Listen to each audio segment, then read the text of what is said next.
welcome to the Racing to Success Minute with Nadine Lajoie. Are you afraid to talk with your client or make the sale, or even more when you are doing a presentation? The only stress you can get out of yourself is when you are able to connect with your client. You are able to share your story with your client, and with each story, you have a lesson.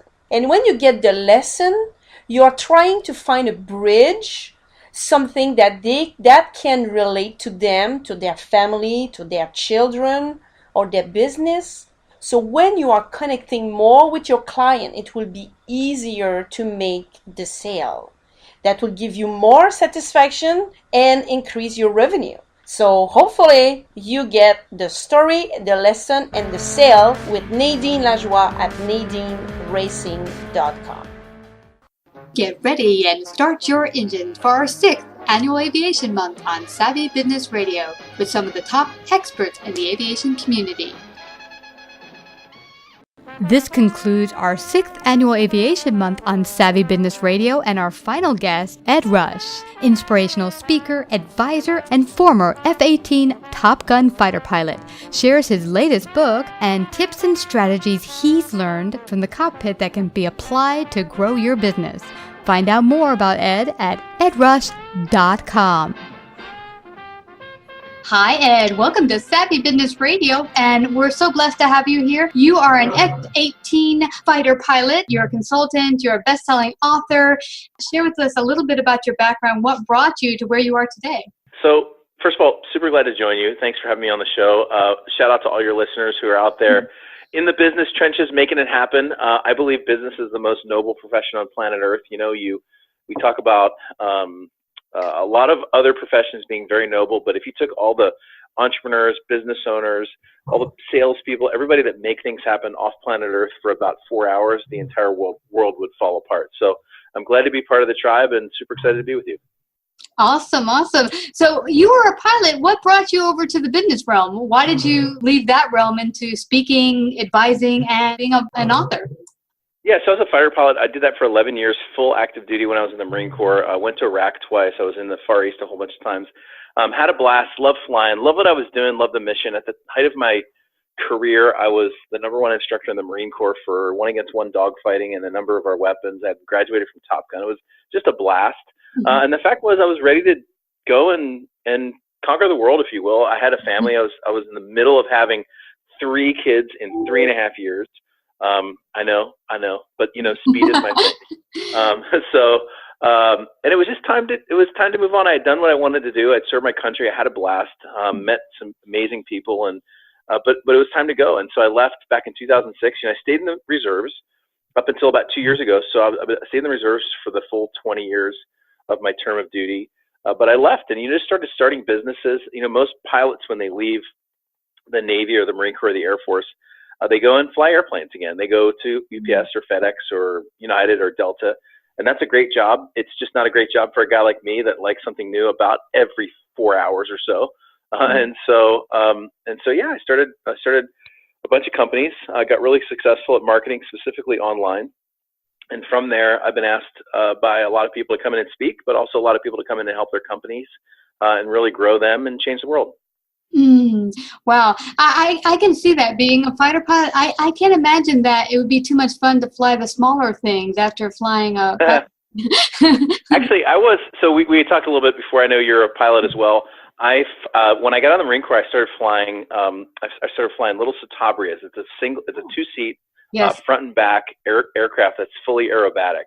And I had a guy that I knew that owned one of them. I just rented it from him and took it. And I'll tell you what, I would take off, I'd turn my radio off, I'd fly through canyons, fly upside down, do spins and loops and rolls, wouldn't have to talk to anybody, I wouldn't have to come back and do any paperwork, I didn't have to report to any commanding officer, and it was a blast. It was an absolute blast. I loved the flying, but I will say this, there's nothing like an F-18, because let me tell you, when you're flying in those canyons in an F-18, if you're about to get yourself in trouble, you can just push your two throttles with your left hand all the way forward and point your nose right up the sky and get yourself out of just about any jam in about 13 seconds. So, yeah, it was nothing like flying the F-18, but I still had a blast flying on the civilian side.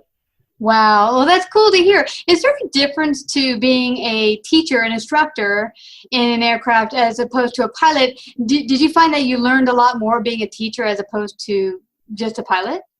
Yeah, so a super question, by the way, and it really does translate very, very well into the business realm too. I knew amazing pilots who couldn't teach their way out of a wet paper bag, and I knew really, really okay pilots that were excellent teachers. The guys and gals who really put it all together found themselves very quickly at the top of their game. In fact, found themselves at places like Top Gun or the Marine Corps Weapons School, which is called MOTS 1. Found themselves at the Pentagon, and you really needed to do both. And taking those skills, translating those skills, those cockpit skills, basic things like, so when the stick goes forward, the houses get bigger. When the stick goes back, the houses get smaller. And when you push that little red button on the stick, all the houses go away. Kind of those skills, those are teachable skills. And the fact is, the people that showed up at flight school were regular folks. I failed kindergarten, so I'm not any kind of genius.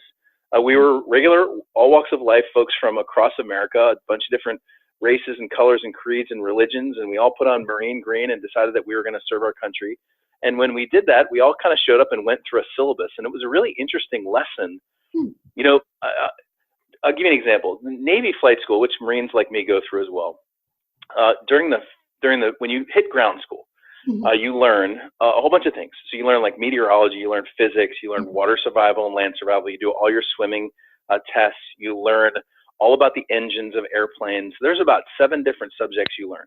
Most people, it takes them a year, maybe 3 years, maybe never to learn those subjects if they're trying to be a pilot. In the Navy, you do it in 3 weeks. Open mouth, insert fire hose, turn on, repeat. And just continue to do that. And what I learned, which was very interesting, is everyone gets through all of that in 3 weeks, not because we're particularly gifted, not because the Navy or Marine Corps even chose the best, because they really didn't. The reason people got through that is because you're supposed to get through that. And so it was a really interesting lesson on expectations, and it was an interesting lesson on what just happens when you flat out roll up your sleeves and get it done. And so ever since then, I've been fascinated with the idea of a term that I call strategic sprints. I've really brought that into my business and been very successful, not only with my business, but many other businesses, with the concept of sprinting. So we've been taught, as business owners, we've been taught one big gigantic lie. And that lie is the story of the tortoise and the hare, which you've heard a million times. You've probably heard 100 speakers tell the story about consistency and slow and steady wins the race. And it's complete lie, I'll tell you, because the business owners that I know that are the most successful build their entire business and lives around getting things done fast. Strategic sprints, and then you're off. And strategic sprints, and you're off. And the best proof I have of this is if I asked any entrepreneur business owner what they have in their pocket, I guarantee you they've got a gym membership card that they signed up for 5 years ago, but they went the first week, every single day for the first week. They haven't gone since then, because they are people who are designed for strategic sprints, not for lifetime gym memberships. Ah, well, that's fascinating to me. I had talked to a business owner a number of years ago where she had said it usually takes her to put on a live presentation for a TED Talk or something 3 months to put a good presentation on to get ready for it.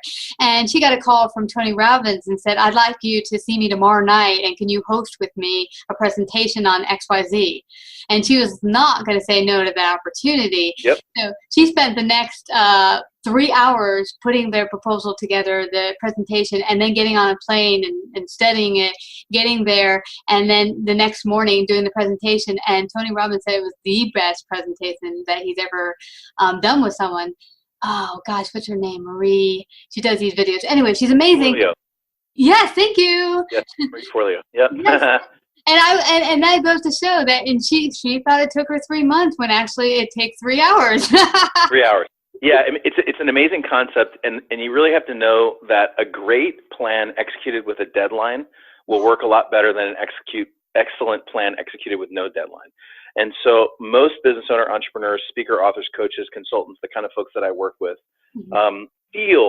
we feel, like, I was made for so much. I was made to change the world. I was made for more. But then at the end of the day, you're like, what did I do today? Like, I checked my emails on social media. Like, what the heck? And so what you have to do, and by the way, this is going to drive your family crazy, but whatever. This is the way life is, right? And so what you have to do is you have to just create these artificial deadlines. I have clocks all over the place, and I start my day, and I just get stuff done. So I say, all right, I got 4 hours to do this, and I'm going to start the clock, and I got 30 minutes to do this, and I'm going to start the clock. And it puts you into these modes where, like Marie Forleo understood, you just have to do it. Like, you have to get it done. And the fact is, sometimes life will send you those deadlines. Sometimes Tony Robbins will call you. Sometimes you'll get a media interview like this one. Sometimes you'll get asked to come on TV. Sometimes you'll get asked by, Oprah or somebody to come and present your stuff. And sometimes you'll just have a deadline. But other times, that's the one out of every, 1,000. Every other time, you just need to create your own deadline and flat out just get it done. And that's why, like, I go back to flight training. I mean, I'll tell you another quick story from flight training. So you know this as a pilot, as a student pilot, and this is just something I learned in the Navy. So when you first get to flight school, like the actual flying part of flight school, the Navy has a process, and it's called teach, demonstrate, do. And everything you do in flight school is based on teach, demonstrate, do. So the teach part, you as a student, you sit in a little room, and there's one instructor and a whiteboard, and you're about to go flying with that instructor. But what the instructor does for about an hour is he just talks to you and teaches you off the whiteboard. And the young student sits there with a little notepad in hand, and he's nodding his head as this instructor draws this perfect pattern on the board, and then he says, here's what you're going to do with your airplane, here's what you're going to do with your flaps, and then you're going to slow down to this speed, and then you're going to put your landing gear down, and then you're going to contact the tower, and then they're going to contact you. And the student just sits there and nods his head and writes everything down, and the instructor goes, okay, do you got it? And the student goes, yes, sir, I got it. And then at that point, the student has committed his first gigantic lie, because he has no idea what he's doing. The teacher has just drawn a bunch of stuff on the board. The student doesn't even know what a landing pattern is, and he's never even been in an airplane. All he knows is he's going to be in one in about an hour. So that's teach. Demonstrate. Now the instructor pilot gets in the front of the airplane, the student gets in the back of the airplane, and the instructor pilot who's flown this airplane hundreds, maybe even thousands of hours, now flies like a perfect, absolutely flawless landing pattern. He communicates with the tower, he puts his flaps down, he slows at the perfect speed, he puts his landing gear down, and then he just greases the landing. And then he asks the student, okay, do you got it? And the student goes, yes, sir, I got it. And the student has now told his second lie. Now at this point, they pull the airplane over, the student now gets in the front seat, the instructor gets in the back seat, the student takes off, and he goes to fly the landing pattern and proceeds to almost completely kill himself about 15 straight times, saved only by the very valiant instructor in the back seat, who saves not only himself, but the student's life, and also the lives of the local town and the local airbase, and also saves the airplane, because the student has literally no idea what he's doing. Now, fast forward 3 weeks, just 3 weeks, and about 12 flights later, the student knows how to take off, knows how to land, knows how to navigate on his instruments. He knows, or she knows how to do aerobatics, how to get to and from, the airfield to wherever the practice area is. She knows how to handle any emergency that might come the pilot's way in 3 short weeks. It's amazing what you can do. But the point is, every other student before them did it, and so you might as well just go ahead and do it too. And in just 3 weeks, in 12 flights, the student now finds him or herself completely alone in an airplane doing their very first solo in command of this like $1 million Navy airplane. Well, and it's because of the strategic implementation, right? Yeah. Now, how much of that plays a part in the belief system? Because it's been laid out ahead of time that it is possible in 3 weeks you can master this aircraft. Does that play a role in people just being able to do it? Because I'm guessing if they didn't know they could do it and you walked in and said in 3 weeks you're going to fly this bird, they'd be like, hells no. Yeah. Yes, it's all expectations, and it's actually creating a new normal, right? So if 150 flight students come through every 6 months, and 140 of them graduate in perfect time, and the other 10 may get a little hurt, or they might have family issues or whatever, or they might not pass, which does happen. But it's like everyone does it. There comes a point at which you look around and go, well, I guess I just have to do it too. And so it's just it's a pure expectation thing, just like you said. It's the expectations that we set in front of us. And so it kind of brings me to another big lie in personal development, and we're kind of going in that direction anyway, which is kind of fun. But you've heard people say this. In fact, I did a Google search of this just recently, and if you go to Google and type in set realistic goals, there's about 2 million search returns. There's about 400,000 websites that have the exact term set realistic goals. Wow. And I will tell you that as an entrepreneur, business owner, salesperson, speaker, author, coach, that set realistic goals should be like the last thing. Like think about this for a second. Who cares about realistic? Like who cares about normal, right? I had a friend of mine once ask me, why couldn't you just be more normal? And I'm like, it was almost like a 4-letter word, right? I was like, normal? Are you kidding me? I want to change the world, for crying out loud. What does normal have to do with this stuff? And so throw that whole set realistic goals idea out the window, and after you've thrown it out of the car window, back up over it a few times just to make sure that it's completely dead. Because the point is, as an entrepreneur, your goal or your objective is to set completely unrealistic goals. Henry Ford was once asked why he didn't follow conventional wisdom, and he said, because if I had followed conventional wisdom, I would have just invented a faster horse. And so, as an entrepreneur, your job is to go out there and set big, hairy, audacious goals. And then what you do is you create realistic objectives to get yourself to the goal, little realistic stair steps that will get you closer to your goal with deadlines. That's the key. We'll be right back after these messages from our sponsor, Neopost. Think about all the time small businesses spend to process and send mail and packages. If we spend just 15 minutes a day doing it, that's more than 7 full days a year focused on mailing and shipping. That's crazy! I recently spoke to Neopost, and they told me one of the smartest things to start doing today to save time and money is to use the IS-280 postage meter to handle all our mail processing without ever leaving my office. The IS-280 weighs, then automatically tells me what postage amount my mail or package needs. Not only do I pay 6% less to send first-class mail, but time is also saved by not having to run to the post office for postage. The IS-280 truly lets me spend more time managing business and less time managing mail. For a limited time, our listeners can get up to 6 months free by using the promo code SAVVY. Visit neopost280.com/savvy and enter your zip code to see if you qualify, followed by the promo code SAVVY to lock in 6 months free. I like that you mentioned that because I think about now it's nearly 2 years ago, but we started the video component where we actually built a studio here in our home. One that's a module that we can take on the road. We've taken it to Manhattan 3 times and done live shows with cameras, lights, all that good jazz. But let me tell you, 5 years ago, I've never done broadcasting. 2 years ago, I never did video. But it was in prayer that I said to God, where do you see me going next? What do you see me using my gifts for next? And a vision came up of that. And I said, well, I don't know how to do that. But, I don't question. When God says this is what you're to do next, I'm like, well, he knows better than I do. So I just move forward. And it's funny, when I first took, it was an unrealistic goal. My friends were like, maybe God meant to wait until you had more knowledge or until you had more money in the bank to buy the equipment. But that's not what God said. So I like what you're saying there, because it is true. If we wait for things to be realistic or for all the stars to line up and everything to look pretty, we're never going to move forward. Yeah, that's a really good point. So I first of all, I really like that. You and I sound like we have the same conversational relationship with God, which I think is pretty cool too. I had a buddy of mine, really close friend, moving from the corporate world into business. And he said, I was just praying, and I really felt like God told me, I want you to have this event. I want you to do a one-day event on a Saturday, and I want you to invite all the people who are transitioning and want to get better jobs as executives. And I said, well, John, you should just do it. Like, get the venue, do the event, stand up there and speak and teach people, you'll be fine. And he said, well, what happens if no one shows up? And I said, well, you've mistaken what God told you. God told you to have the event.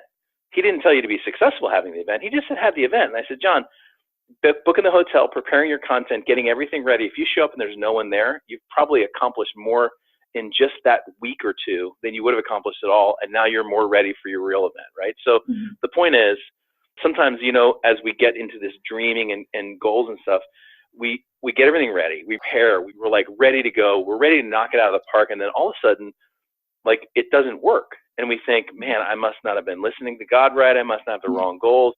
Man, I must be. But actually, it's sometimes those little failures, those little bumps in the road, the things that didn't meet our expectations. Sometimes those are the things that really propel us on our way and give us the biggest success down the line. And the problem is, a lot of times, because we've got, entrepreneurial life can be hard and lonely for that matter. And we got a lot of critics. The fact is, there's a lot of critics, including ourselves. And in the midst of that, sometimes even in those failures, which aren't failures, they're just stepping stones along the course, the zigzagging stepping stones along the course of success. even in those little things. But yeah, just like you said about a studio, I'm building one of those in my home right now. I've had access to a multi-million-dollar studio here in San Diego that I've used for years. But yeah, there's nothing like that just to get content out. And next thing you know, when you start looking at the camera and hitting record and start publishing content, you're like, you know what, this wasn't nearly as hard as I thought it was. It was just talking, into a camera. Exactly. I mean, the first time I did a podcast, I was shaking. I was nervous as all heck. And I'm like, why was I so nervous? And it's the same thing when you get up to speak. I'm sure you might have had a few butterflies the first time you got up to speak before a huge audience. And you think, oh my gosh, what if I mess up? They don't want you to mess up. They're there for you. Yeah, relax, they don't care. enjoy. They don't care. The only mistake, I'm telling you, oh gosh. I mean, I do this for a living, so I've spoken on thousands of stages. Thousands and tens of thousands of hours. The only mistake, there's literally one mistake you can make as a speaker, and it's not what you think. I mean, I've tripped up on 2 stages. I've walked onto one stage with my zipper down. I've said some of the craziest stuff and that I didn't mean to say. I've been late. I've been, anything you want to say. I've got slides that didn't work, fire alarms that went off. There's nothing you can do wrong as a speaker except for one thing. You're absolutely, from this point on, no matter who you are listening to this great show, you can't walk up on stage and say, gosh, I'm really nervous. Because here's the thing. The audience doesn't know you're nervous. You know you're nervous, but they don't until you say I'm nervous. And in that exact moment, the audience is now nervous for you. So you just virus nervous your entire audience when you said that. And I'll tell you, one of the biggest breakthroughs for me as a speaker, I guess we'll go down this side road for just a second. Yeah. One of the biggest breakthroughs for me as a speaker was understanding, this is a really important point. There's one of 2 people you can think about when you communicate to an audience. You can think about yourself, or you can think about your audience. If you think about your audience, you'll put yourself into a place of love and empathy. And what I typically try to do, and I encourage the speakers that I train to do this, spend about 10 minutes, maybe the day before you give your talk, close your eyes, and just imagine one of the members of your audience. Just imagine, what do they think of when they woke up this morning? What do they think of when they go to bed? What are their big challenge in their life? Like, what did they eat for breakfast? What are the conversations they have with their wife or their husband? What are the big concerns that they have in their business and the big challenges? And just spend some time thinking about your audience and writing that stuff down. When you do that, you put yourself into a place of empathy and really understanding. And when you start thinking about your audience, you will never get nervous again. I promise this. You will never again get nervous when you walk up on stage, because when you get nervous, it's actually because you're thinking about yourself, right? So if you're standing backstage and you start getting nervous, what that actually is telling you, I'm going to be very blunt about this, it means that you're being selfish. It means that you're thinking about yourself. You should start thinking about your audience. And I'll tell you, it was about 5 years ago that I caught that principle, and I've spoken in front of hundreds and thousands of people. I've to this day not been nervous. I don't care what the venue is. I mean, like tonight I'm going off to be on TV, same thing. I will not have a twinge of nervousness. And it's not because I'm like the second coming of Maverick from Top Gun. I'm the dude that built kindergarten. It's because of that connection and that empathy, which really, really dials you into your audience. I wonder how much of that also plays a part into me being prepared. I remember a number of years ago, I went for an audition for the Brandenburg Concerto. I didn't really practice very much. And and I did pretty poorly, and I was very nervous, but my teacher was there, and she's like, what did you expect? You didn't prepare. You weren't prepared, so you were nervous. Does that play a part also in this, as well as you kind of being selfish and thinking about yourself? Probably does. I'll tell you, as a speaker, sometimes you can get a little over-prepared, so there is a nice little balance there. I mean, you've got your content, and I always tell the speakers I train, I'm like, if I took you out to dinner tonight and I just started asking you questions, you'd go on for hours. You would teach and you'd share information. Like, for example, I knew generally what we were going to talk about for this show, but I didn't know the questions that you were going to ask, because it's just nice when you kind of just go with the theme of the show. But still, there's still content that I know that, like, if we were at dinner, I would be able to kind of just talk about. And my point is, as a speaker, sometimes, like I said, the content you kind of already know. It's just the format, the context, the stories. So there's a fine line. Yeah, you need to be prepared. Have a great outline. Use PowerPoint if you need to. But at some point, you can actually start over-preparing. And you'll see speakers. The most important thing as a speaker, I'll tell you, without any shadow of a doubt, is just to be you. Just to be who you are. Like, be the kind of person you are at a party or a dinner or whatever. Like, just be you. You get up, sometimes you go to these events and you see these speakers who are like, the 5 most important things you can remember. And it's like, what in the heck? Is that guy talk like that normally? Like, all of a sudden he just turned into like this marketing guy, and he's like tenting his hands and using all these powerful gestures that he doesn't normally use. Just be yourself, right? And so what happens sometimes when you over-prepare, or the worst case, you start memorizing things, is you come off a little bit like unrelatable or robotic. And just be you. Like, I'll be in the middle of a talk sometimes, and I'll go off on a tangent, and then I'll use this line I always use where I'm like, all right, now wait a second. Where was I before I so rudely interrupted myself? And then I'll wait, and the audience will go, oh, you were talking about implementation. I'm like, all right, implementation. Okay, let's go back to that. The point is, you're just being you, right? Like you would normally talk. So yeah. That makes a lot of sense. And how much for you getting started in business or anything in your life that was huge, was there ever a point where family or friends got in the way of maybe trying to convince you otherwise? So there's always a point that family and friends get in the way or try to convince you otherwise. And so there's a couple points. Gosh, I could talk for an hour on this, but I'll give you a couple thoughts. It's a great, great question. There's two adversaries to the entrepreneur. There's two voices. And they both come from completely different places. So the first and most important, I call it public enemy number one, is the inner voice. And it's the one that you have to deal with first, because if you don't deal with the first one, the second one, which is public enemy number two, that's the outer voice. The outer voice doesn't have any power if you've got the inner voice figured out. But if your inner voice is lying to you as well, your two public enemies are going to combine and they're going to get you off your game, right? So the first one is your inner voice. The inner voice says, this isn't working, you've tried this before, this is never going to work, this is probably just some psychobabble, productivity mumbo jumbo. Oh, they're probably just trying to sell you something. Like, there's inner voice that just sort of like continues on and on and on and on. And that voice was trained on you early on, probably in childhood, from the way your mom or your dad or your brothers or sisters or the people that you met at school, your teachers trained you to think about things like money, about prosperity, about entrepreneurship, about success. All those things will come into your inner voice, and your inner voice will slow you down in ways that you never knew, that will just throw handcuffs on your hands or just shackle up your feet. And next thing you know, if you've ever just felt like you're stuck in quicksand as a business owner, entrepreneur, that's that inner voice that's just creating different habit patterns and thought patterns for you. And so the way to just train out or untrain that voice is literally to put new words into your head. And so what I do this standing up, I write it down, and I stand up, and I will say, like, for example, a common lie is like, money is the root of all evil, which is complete baloney. It's not even in the Bible. The actual verse in 1 Timothy is money. The love of money is the root of all kinds of evils. That's the actual verse. The love. But people go, money is the root of all evil. Okay, and then you believe that, and the problem with that is like, for example, money is very much like us, and if someone doesn't like us, we won't spend time with them. And so if we don't like money, money won't spend time with us either.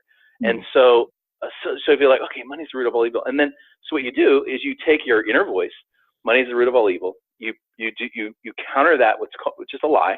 You just counter it by a new affirmation or a new phrase. And the phrase that I will use sometimes is like, I reject the lie that money is the root of all evil. And then I choose to believe that money is amoral. It's neither good nor bad. It's how you use it that makes a difference. And so I choose to be a good person, motivated by good goals, and I'm going to use my money for good things, right? So then I just reframe what that means, and then I'll just say it every morning, or until I actually get it. And the next thing you know, that money problem's gone, right? So that's the first one, is that like inner voice, or what I call the inner critic. The second one is the outer critic, and I'm talking like, you just go around in your circle. Dad, mom, friends, siblings, family members, people that you know at church, folks that come to your 4th of July party. This is the reason why you should go to events and be in mastermind groups and get coaching, because the fact is, like, I mean, I've been going to my church for like 5 years now, and people still ask me, like, can you tell me what you do again? I'm not really sure, like, what you do. And sometimes you just wish you'd be like, I run a factory, but it's difficult to explain. Well, I'm a speaker, author. I do a lot of consulting and speaking. People fly me off. Well, never mind.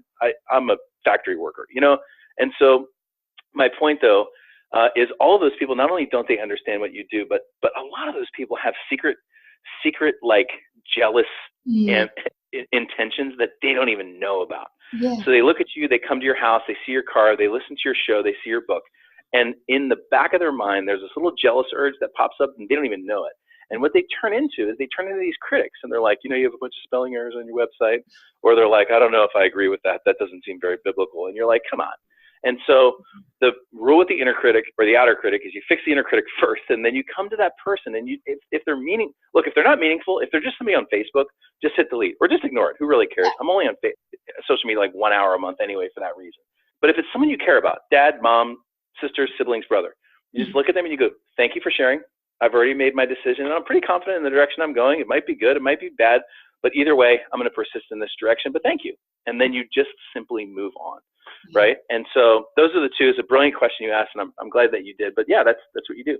Yeah, I love that you say that, because once you get your own inner belief set on going forward and being positive, then I think it's a lot easier to work with any negative outer criticism that you might receive, because now you've already have yourself centered in your own beliefs.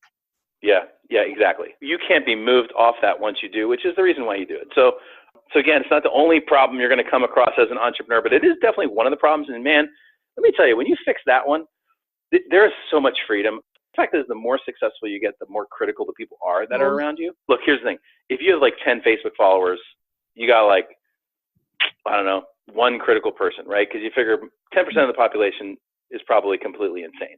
So let's just say 1 out of 10.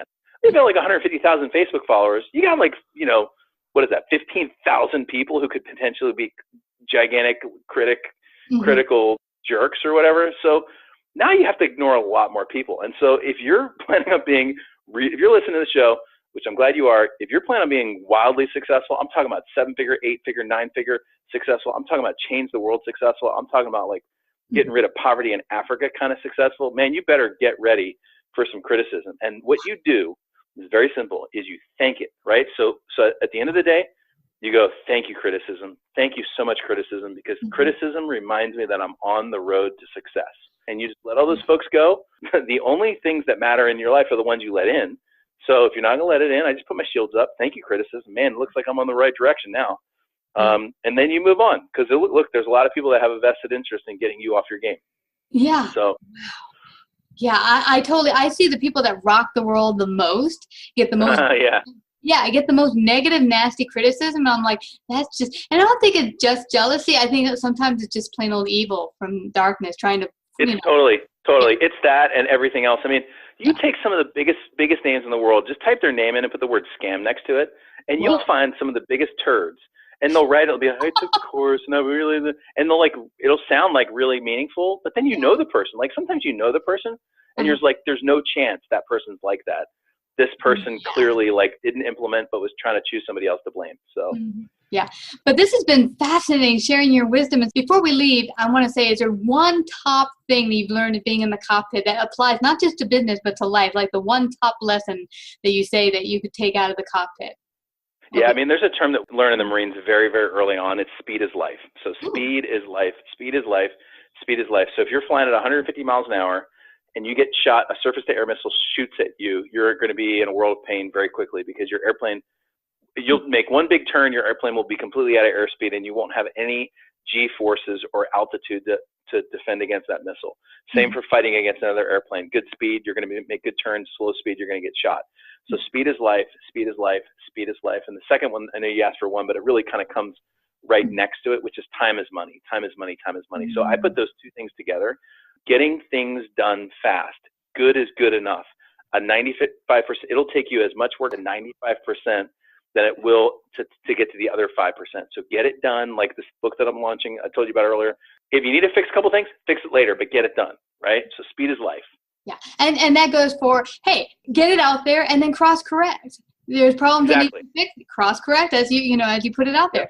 Best way to go. Now, I don't want everyone to leave without finding out how to get all your awesome books and find out more about you. How can they do that?